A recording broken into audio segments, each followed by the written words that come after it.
জয় শ্রীকৃষ্ণ। রাধে রাধে। নমস্কার প্রিয় শ্রোতা বন্ধুরা, মহান কথায় আপনাদের সকলকে আবারও একবার স্বাগত জানাই। একদিন মাতা পার্বতী মহাদেবকে বললেন, হে প্রভু, পৃথিবীতে মানুষ কেন সুখী নয়? তারা কেন সুখে থাকতে পারছে না? তারা সুখী থাকতে চাইছে কিন্তু পারছে না কেন? এর কি কোনো উপায় আছে যেটা করলে মানুষ সুখে থাকতে পারবে বা সুখী হতে পারবে? এরপর মাতা পার্বতী আরও বললেন, হে প্রভু, আমার সন্তানেরা দুঃখে থাকলে, কষ্টে থাকলে আমার ভীষণ কষ্ট হয়। এই কথা শুনে দেবাদিদেব মহাদেব বলেন, হে প্রিয়ে, তুমি ঠিক বলেছ, পৃথিবীর মানুষ যে কেউ সুখী নয় সেটা আমিও বুঝতে পারছি। তবে সুখে থাকার উপায় আজ আমি তোমায় বলবো একটি কাহিনীর মাধ্যমে। তুমি এই কথাগুলো তোমার সন্তানদের মন দিয়ে শুনতে বলো, দেখবে তারা সুখে থাকবে আর কোনো দুঃখ তাদেরকে ছুঁতে পারবে না। তো শ্রোতা বন্ধুরা, আমরা সবাই সুখে থাকতে চাই কিন্তু সুখে থাকতে পারছি না। কেন সুখে থাকতে পারি না আর কি করলে সুখী থাকতে পারবো সবটাই জানতে পারবেন এই কথার ভিতর দিয়ে। তাই মন দিয়ে সম্পূর্ণ কথাটা শুনুন। আর যারা আমার চ্যানেলে নতুন তাদেরকে বলবো চ্যানেলটিকে সাবস্ক্রাইব করে পাশে থাকুন। তো চলুন মহাদেব কি বললেন মাতা পার্বতীকে সেটা আমরা সবাই শুনি। মহাদেব বললেন, হে পার্বতী, শোনো, একজন ভিখারি একদিন ভিক্ষার জন্য এক চাষির বাড়ি গিয়ে ভিক্ষা দাও বলে ভিক্ষা চাইল।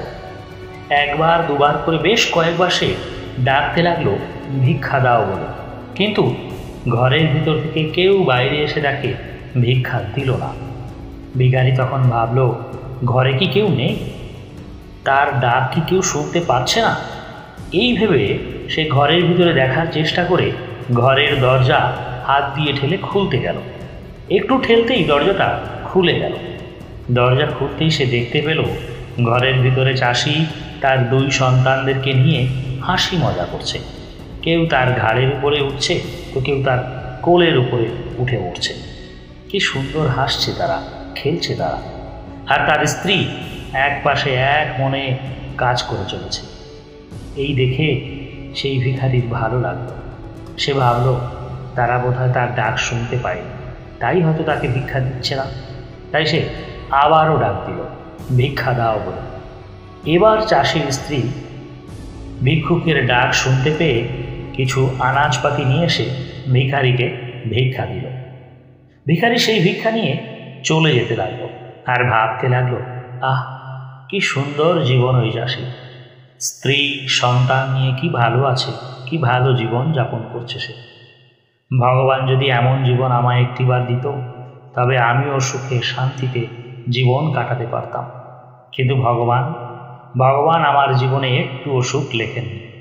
সারাদিন ভিক্ষা করে যা পাই সেটা নিয়ে গিয়ে আমায় নিজেকেই রান্না করে খেতে হয়।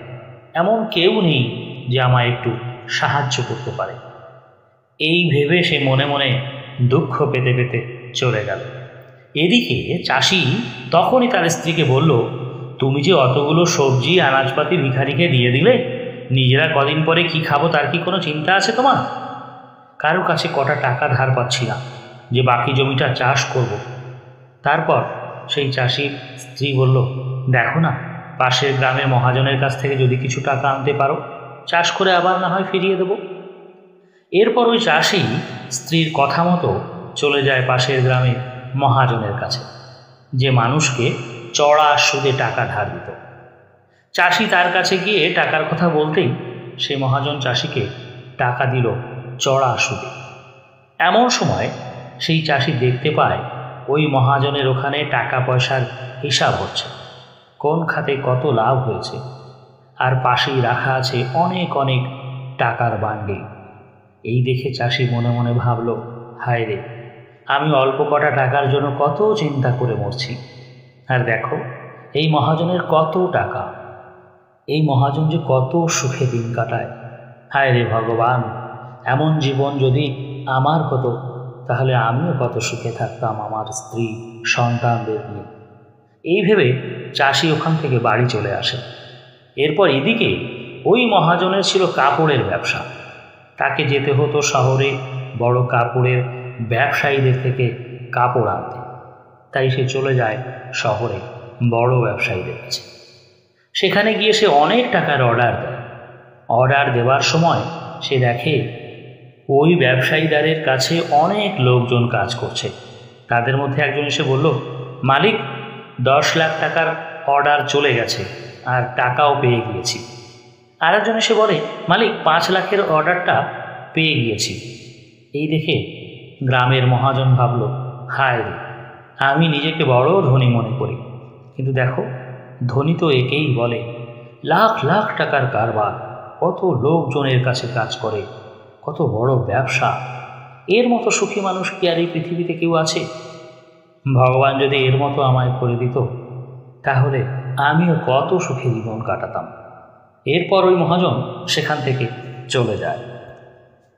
আর তারপরই ওই বড় ব্যবসায়ীর কাছে একজন কর্মচারী এসে বলে, মালিক, আমাদের 20 লাখ টাকার অর্ডার এইমাত্র ক্যান্সেল হয়ে গেছে, মাল রিটার্নও আসতে শুরু করেছে, আমাদের অনেক ক্ষতি হয়ে গেছে মালিক।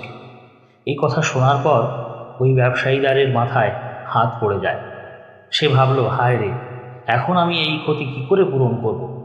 এমন সময় আর একজন কর্মচারী এসে বললেন, সাহেব, শেঠ রমাকান্ত বাবুর বাড়ি নিমন্ত্রণ আছে আপনাকে কিন্তু ওখানে যেতেই হবে, না গেলে অনেক ক্ষতি হয়ে যাবে। মহাদেব বললেন, হে পার্বতী, এবার ওই মালিক কি করবে বুঝতেই পারছিল না। অবশেষে রমাকান্ত বাবুর বাড়ি চলে গেলেন মনের একরাশ চিন্তা নিয়ে। সেখানে গিয়ে দেখলেন ওই বাড়িতে বড় পার্টির আয়োজন করেছে রমাকান্ত বাবু। আর সেই পার্টিতে বড় বড় ধনী ব্যবসায়ী, শহরের বড় বড় পুলিশের কর্তা, নাম করা সব লোকেদের সমাগম। সেখানে সে যেন বেমানা। কোনো মতে রমাকান্ত বাবুর সঙ্গে দেখা করে অল্প কথা বলে নিমন্ত্রণ রক্ষা করে বাড়ি চলে এলেন। বাড়ি এসে ভাবছেন, আমার থেকে রমাকান্ত বাবুর কত দাম, সবাই তাকে কত সম্মান করে, তার বাড়িতে কত বড় বড় নামি দামি মানুষের আগমন, আর আমায় কেউ পাত্তাই দিল না। আমিও যদি ওনার মতো হতে পারতাম, তবে আমাকেও সবাই সম্মান করত, আমিও সুখে থাকতাম। এ দুঃখে ভরা জীবন আর ভালো লাগে না। এদিকে রমাকান্ত বাবুর বাড়ির অনুষ্ঠান শেষ হয়ে যাবার পর সে অসুস্থ হয়ে পড়ে।